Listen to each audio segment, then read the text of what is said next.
Hello दोस्तों, आप सभी का स्वागत है अपने चैनल रेशमा हिंदी अकेडमी पर, जिसमें हमारा टॉपिक चल रहा है पर्यावरण अध्ययन, जिसे अंग्रेजी में कहते हैं EVS यानी कि इन्वायरमेंटल स्टडीज। प्रैक्टिस सेट 4 है। आज प्रैक्टिस सेट 4 है, तो चलिए देखते हैं और प्रश्न 1 की तरफ बढ़ते हैं। प्रश्न 1 है कि एक शिक्षक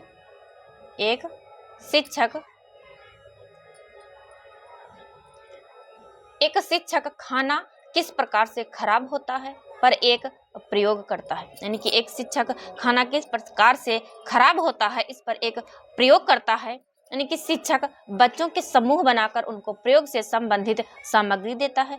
शिक्षक बच्चों के समूह क्यों बनाता है? यानी कि शिक्षक बच्चों के समूह क्यों बनाता है?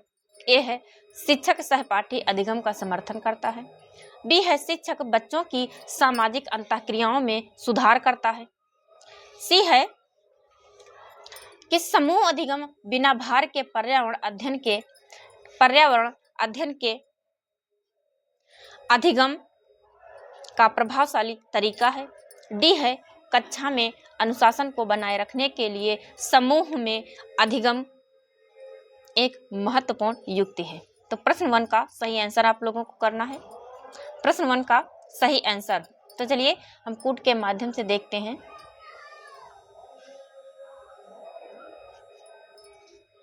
कूट है A, 1 है B और D, 2 है A और B, C है C और D, 4 है A और C, 4 है A और C। तो आप लोग प्रश्न पढ़िए और उसका सही आंसर करिए। यानी कि एक शिक्षक है जो खाना किस प्रकार से खराब होता है पर एक प्रयोग करता है। शिक्षक बच्चों के समूह बनाकर उनको प्रयोग से संबंधित सामग्री देता है और शिक्षक बच्चों के समूह क्यों बनाता है? तो प्रश्न 1 का सही आंसर आप लोगों को करना है। तो प्रश्न 1 का सही आंसर है 2। क्या है? तो 2 यानी A और B। ए है शिक्षक सहपाठी अधिगम का समर्थन करता है, यानी कि शिक्षक सहपाठी अधिगम का समर्थन करता है। बी है शिक्षक बच्चों की सामाजिक अंतःक्रिया, क्या है? तो ता है, टाइपिंग मिस्टेक हो गई, अंतःक्रिया, ये अंतःक्रिया में सुधार करता है। तो प्रश्न 1 का सही आंसर है 2। A और B दोनों सही हैं, A और B। चलिए बढ़ते हैं अगले प्रश्न की तरफ। अगला प्रश्न है प्रश्न 2। तो प्रश्न 2 है कि निम्नलिखित में से पर्यावरण अध्ययन में आकलन के लिए कौन सा संकेतक नहीं होना चाहिए? कौन सा संकेतक नहीं होना चाहिए? ए है प्रश्न पूछना, बी है न्याय और समानता के प्रति सरोकार, सी है सहभागिता, या फिर डी है याद करना। तो पर्यावरण अध्ययन में आकलन के लिए कौन सा संकेतक सही नहीं है? तो इसका सही आंसर है डी, याद करना। यानी कि याद करना यह सही नहीं है। जबकि प्रश्न पूछना, न्याय और समानता के प्रति सरोकार, सहभागिता आदि समाहित हैं, क्योंकि पर्यावरण अध्ययन एक प्रायोगिक विषय है। कैसा विषय है? प्रायोगिक विषय है। क्योंकि पर्यावरण अध्ययन एक प्रायोगिक विषय है जिसमें मनुष्य अपनी समझ को आधार बनाकर इससे अपना सीधा संबंध स्थापित करता है। तो इसका सही आंसर है डी, यानी कि याद करना। पर्यावरण अध्ययन में आकलन के लिए कौन सा संकेतक नहीं है? तो याद करना। चलिए बढ़ते हैं अगले प्रश्न की तरफ। अगला प्रश्न है प्रश्न 3। प्रश्न 3 है कि पर्यावरण अध्ययन में शिक्षक के द्वारा बच्चों को स्वयं के आकलन के लिए अवसर देना चाहिए। स्व आकलन डैश डैश, यानी कि स्व आकलन डैश डैश है। ए सीखने के लिए आकलन, बी है CCE, सी है सीखने के समान आकलन, या फिर डी है सीखने का आकलन। तो प्रश्न 3 का सही आंसर आप लोगों को करना है। तो प्रश्न 3 का सही आंसर है सी, यानी कि सीखने के समान आकलन। सीखने के और समान आकलन, सीखने के समान आकलन से तात्पर्य है कि सीखने में समान आकलन से है कि जिसमें शिक्षक द्वारा अब बच्चों को स्वयं के आकलन, इनकी शिक्षक द्वारा बच्चों के स्वयं के आकलन, शिक्षक द्वारा बच्चों के स्वयं के आकलन हेतु समान अवसर को उपलब्ध कराना अपेक्षित है। अधिगम यानी कि अधिगम का आकलन बच्चों में स्वयं के मूल्यांकन की प्रवृत्ति को बढ़ाता है, जिससे विद्यार्थी स्वयं का मूल्यांकन कर अपनी कमियों को दूर करने का प्रयास करते हैं और साथ ही स्वयं भी सभी स्तरों पर सुधार की प्रक्रिया को अपनाते हैं। तो प्रश्न 3 का सही आंसर है सी, सीखने में समान आकलन। बढ़ते हैं अगले प्रश्न की तरफ। अगला प्रश्न है प्रश्न 4। तो प्रश्न 4 है कि रेटिंग स्केल में कौन सी तकनीक का प्रयोग होता है? ए है अधिविन्यास, बी है लिखित प्रश्न, सी है अवलोकन या फिर डी है जांच सूची। तो रेटिंग स्केल में कौन सी तकनीक का प्रयोग होता है? हम करवा रहे हैं EBS PYQs। आप लोगों को PYQs जरूर देखना है। तो रेटिंग स्केल में कौन सी तकनीक का प्रयोग होता है? तो इसका सही आंसर है सी, अवलोकन। किसका? तो अवलोकन तकनीक का प्रयोग किया जाता है। यह मूल्यांकन के क्षेत्र में आने वाले प्रमुख उपकरणों में सर्वाधिक महत्वपूर्ण प्रचलित है, यानी कि सर्वाधिक प्रचलित है अवलोकन विधि। चलिए बढ़ते हैं अगले प्रश्न की तरफ। अगला प्रश्न है प्रश्न 5। तो प्रश्न 5 है कि निम्नलिखित में से कौन सा पर्यावरण अध्ययन का उद्देश्य नहीं है? नहीं पूछ रहा है, नहीं पर विशेष ध्यान देना है आप लोगों को। नहीं है। ए है बच्चों को पाठ्यपुस्तक की परिभाषाएं प्रदान करने के लिए प्रोत्साहित करना, बी है बच्चों की जिज्ञासा और सृजनात्मकता का पोषण करना, सी है परिवेशीय मुद्दों पर जागरूकता का विकास करना, डी है बच्चों को स्वयं अपने हाथ से कार्य करने और खोजने के क्रियाकलापों से जोड़ना। तो प्रश्न 5 का सही आंसर क्या पूछ रहा है कि पर्यावरण अध्ययन का उद्देश्य नहीं है? इसका सही आंसर है ए, यानी कि बच्चों को पाठ्यपुस्तक की परिभाषाएं प्रदान करने के लिए प्रोत्साहित करना इसका उद्देश्य नहीं है। यानी कि पर्यावरण अध्ययन का उद्देश्य बच्चों में जिज्ञासा और सृजनात्मकता का पोषण करना है, परिवेशी मुद्दों पर जागरूकता का विकास करना है और साथ साथ यानी कि बच्चों द्वारा अपने हाथ से कार्य करने और खोजने की क्रियाकलापों से जोड़ना है, यानी कि जुड़ाव भी शामिल है। यह अध्ययन बच्चों में सीखने हेतु एक सुनियोजित प्रयास की ओर संकेत करता है। तो प्रश्न 5 का सही आंसर है ए। चलिए बढ़ते हैं अगले प्रश्न की तरफ। चैनल पर पहली बार आए तो चैनल को सब्सक्राइब करिए, वीडियो पसंद आए तो वीडियो को लाइक करिए और वीडियो में एंड तक बने रहिए, वीडियो को फुल वॉच करिए, जो कि एग्जाम की दृष्टि से अत्यंत महत्वपूर्ण प्रश्नोत्तरी है। PYQs लेकर आए हैं। क्या होता है कि कभी कभी PYQs प्रश्नों में पूछे जाते हैं। तो प्रश्न 6 का सही आंसर आप लोगों को करना है। प्रश्न पढ़िए और उसका आंसर दीजिए। प्रश्न 6 है कि पर्यावरण अध्ययन में चित्र पढ़ना एक महत्वपूर्ण क्रियाकलाप है। निम्नलिखित में से कौन सा संकेतक या संकेतकों का बच्चों में आकलन चित्र पढ़ने के द्वारा हो सकता है? ए है अवलोकन और अभिलेख, बी है अभिव्यक्ति, सी है विश्लेषण, डी है प्रयोग करना। कोड के माध्यम से हम समझते हैं कि ए और बी सही है, केवल डी सही है, 3 है ए बी और सी सही है, 4 है ए और सी सही है। तो प्रश्न 6 का सही आंसर है 3, ए बी और सी सही, ए बी और सी सही है।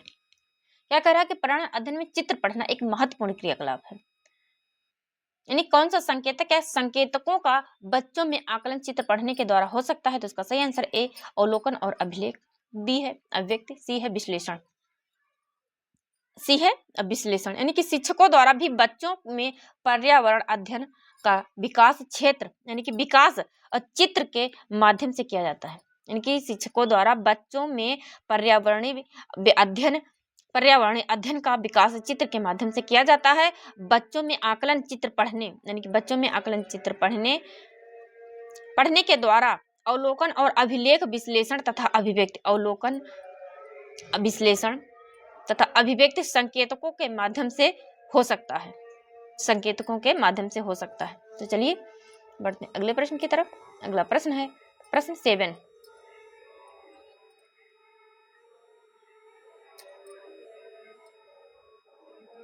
प्रश्न 7 है कि झूम खेती को अपनाई जाने वाली पद्धति, यानी कि झूम खेती को अपनाई जाने वाली पद्धति के विषय में नीचे दिए गए कथनों पर विचार करना है। तो आप लोग विचार करिए और प्रश्न 7 का सही आंसर दीजिए।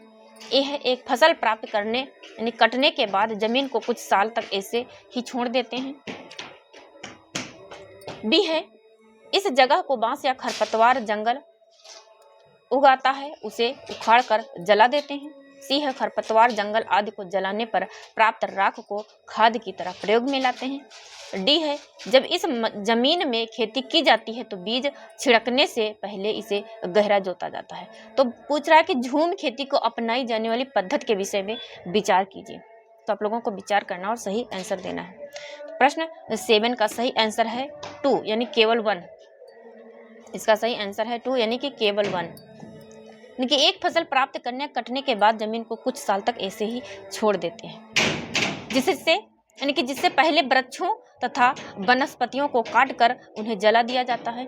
जिससे पहले वृक्षों तथा वनस्पतियों को काटकर उन्हें जला दिया जाता है। कुछ वर्षों तक प्रायः 2 या 3 वर्ष तक जब तक मिट्टी में उर्वरता विद्यमान रहती है इस भूमि पर खेती की जाती है। इसके पश्चात यानी कि इसके बाद इस भूमि को कुछ वर्षों तक ऐसे ही छोड़ दिया जाता है जिस पर पुनः पेड़ पौधे उगाते हैं। तो इसका सही आंसर है 2 केवल 1 सही है। अगला प्रश्न है प्रश्न 8। प्रश्न है 8 है। चलिए प्रश्न थोड़ा लॉन्ग है यानी कि लंबा है। तो चलिए हम पहले प्रश्न को पढ़ लेते हैं, इसके बाद हम उत्तर देखते हैं। चलिए पढ़िए आप लोग प्रश्न 8 है कि किसी पर्वतीय क्षेत्र में प्रेक्षण करने पर यह पाया गया कि लोगों ने अपने घर पत्थर, मिट्टी, लकड़ी और चूने से बनाए हैं। किससे बनाए हैं? तो पत्थर, मिट्टी, लकड़ी और चूने से बनाए हैं। यह 2 मंजिलें हैं। कितने मंजिल के हैं? तो यह 2 मंजिलों के हैं। नीचे की मंजिल में जानवरों को रखते हैं तथा जरूरत का सामान भी इकट्ठा करके रखते हैं और स्वयं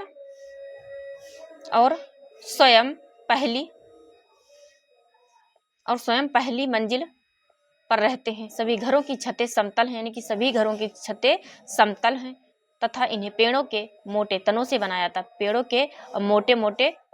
बनाया जाता है।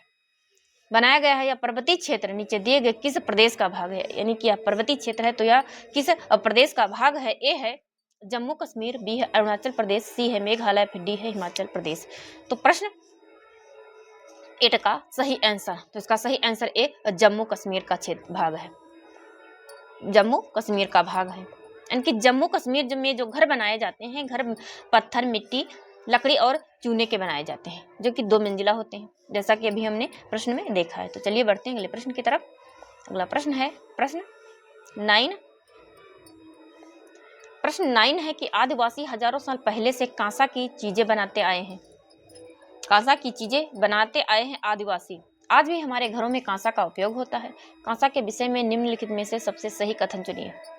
तो कांसा के विषय में आपको सबसे सही और सटीक जो प्रश्न है उसे चुनना है। ए है यह तांबे यानी कि कॉपर और टिन का मिश्रण है। बी है यह एल्युमिनियम और तांबे कॉपर की भांति एक तत्व है। सी है यह पीतल और तांबे कॉपर का एक मिश्रण है। डी है यह तांबे कॉपर यानी जस्ता, जिंक तथा एल्युमिनियम का मिश्रण है। तो प्रश्न 9 का सही आंसर आप लोगों को करना है कि आदिवासी हजारों साल पहले से कांसा की चीजें बनाते आए हैं। किसकी? तो कांसा की चीजें बनाते आए हैं। आज भी हमारे घरों में कांसे का उपयोग किया जाता है। कांसा के विषय में निम्नलिखित में से सही कथन आप लोगों को चुनना है। तो इसका सही आंसर है ए, यानी कि यह तांबे, कॉपर और टिन का मिश्रण होता है। इस धातु का उपयोग यानी कि तांबे, कॉपर, टिन, इस धातु का उपयोग प्राचीन समय से होता आया है। आदिवासी इस धातु से निर्मित बर्तनों, अन्य वस्तुओं का उत्पादन करते थे। कालांतर में इस धातु के उपयोग से दर्पण, मशीनों के बियरिंग तथा बर्तनों के निर्माण में किया जाता है। चलिए बढ़ते हैं अगले प्रश्न की तरफ। अगला प्रश्न है प्रश्न 10। क्या है कि हमारे यहाँ इस समय नेटवर्क की इशू आता है, नेटवर्क सही से चल नहीं रहा, तो हमें क्लास रिकॉर्ड करके डालनी पड़ रही, नहीं तो हम क्लास को लाइव करते। प्रश्न 10 है कि नारियल डली हुई किसी भी करी के साथ उबला हुआ टाइपियोका निम्नलिखित में से किस क्षेत्र का प्रिय भोजन है? ए है तमिलनाडु, बी है केरल, सी है पश्चिम बंगाल या फिर डी है बिहार। तो नारियल डली हुई यानी कि नारियल टाइपियोका में पड़ी हुई यानी कि नारियल डली हुई किसी भी करी के साथ उबला हुआ टाइपियोका निम्नलिखित में से किस क्षेत्र का भोजन है? तो इसका सही आंसर है बी, केरल का है। कहाँ का है? तो यह टाइपियोका कहाँ खाया जाता है? तो उबला हुआ टाइपियोका केरल में खाया जाता है। केरल का प्रिय भोजन है उबला हुआ टाइपियोका में नारियल डली हुई। यानी इसे केरल में सुबह के नाश्ते में कब खाते हैं? तो सुबह के नाश्ते में खाते हैं, सुबह।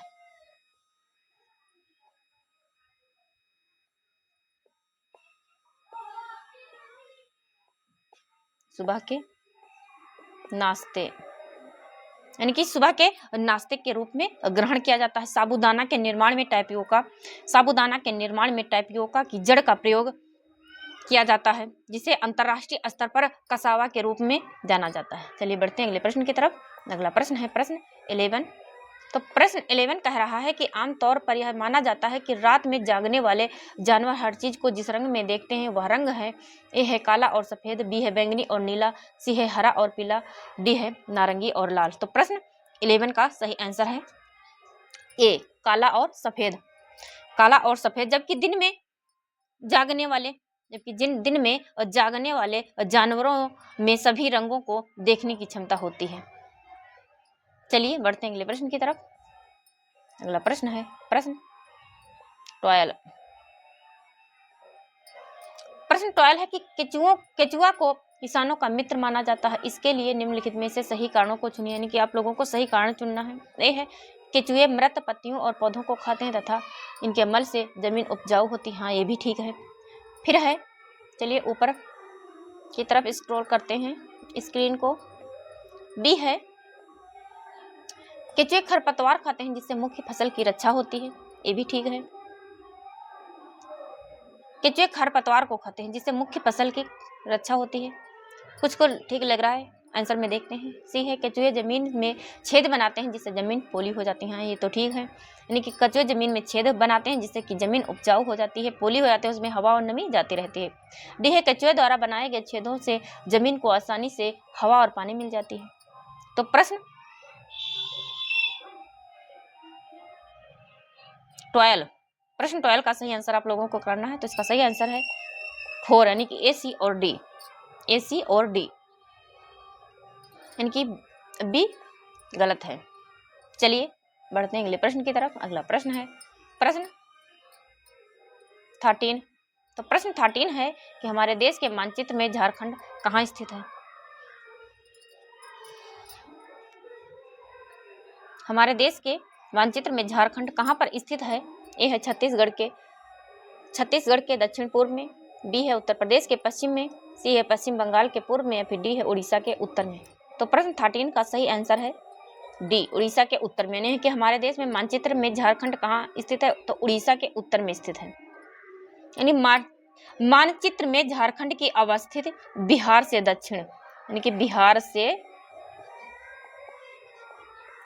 से दक्षिण, उड़ीसा के उत्तर उड़ीसा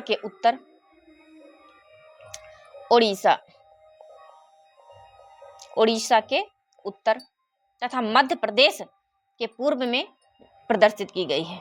तो हमारे देश के मानचित्र में झारखंड स्थित है उड़ीसा के उत्तर में। चलिए हम PYQs करा रहे हैं जो कि विगत वर्षों में आया हुआ सेट है, जो सीटेट 2019 जुलाई में एग्जाम हुआ था, उसी का हम सेट लेकर आए हैं। तो प्रश्न 14 कह रहा है कि निम्नलिखित में से पेट्रोलियम से क्या प्राप्त नहीं होता है? नहीं पूछ रहा है, नहीं होता है। ए है कोयला, बी है डीजल, सी है मोम या फिर डी है ग्रीस।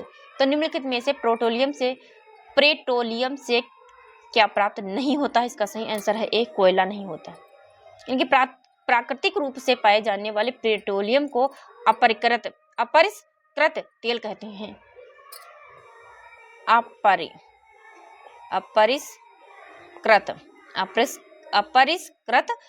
तेल कहते हैं, जो काले रंग का होता है। किस काले रंग का गाढ़ा द्रव होता है, काले रंग का गाढ़ा द्रव होता है, गाढ़ा द्रव होता है। इससे यानी कि इससे प्रभावी आसवन विधि द्वारा केरोसिन, पेट्रोलियम, डीजल, प्राकृतिक गैस, वैसलीन, तारकोल, ग्रीस तथा मोम इत्यादि को प्राप्त किया जाता है। मोम इत्यादि को प्राप्त किया जाता है। चलिए बढ़ते हैं अगले प्रश्न की तरफ। अगला प्रश्न है प्रश्न 20। तो प्रश्न 20 कह रहा है कि निम्नलिखित में से त्योहार के उस समूह को चुनिए जिन्हें पूर्णिमा को मनाया जाता है। ए है दीपावली, महाशिवरात्रि, गुरु नानक जयंती। बी है दीपावली, गुरु नानक जयंती, रक्षाबंधन। सी है होली, महाशिवरात्रि, बुद्ध जयंती। या फिर डी है होली, रक्षाबंधन, गुरु नानक जयंती। तो प्रश्न 15 का सही आंसर आप लोगों को करना है। तो प्रश्न 15 का सही आंसर है 4 यानी कि डी, होली, रक्षाबंधन, गुरु नानक जयंती पूर्णिमा को मनाई जाती है। कब मनाई जाती है? तो पूर्णिमा को मनाई जाती है।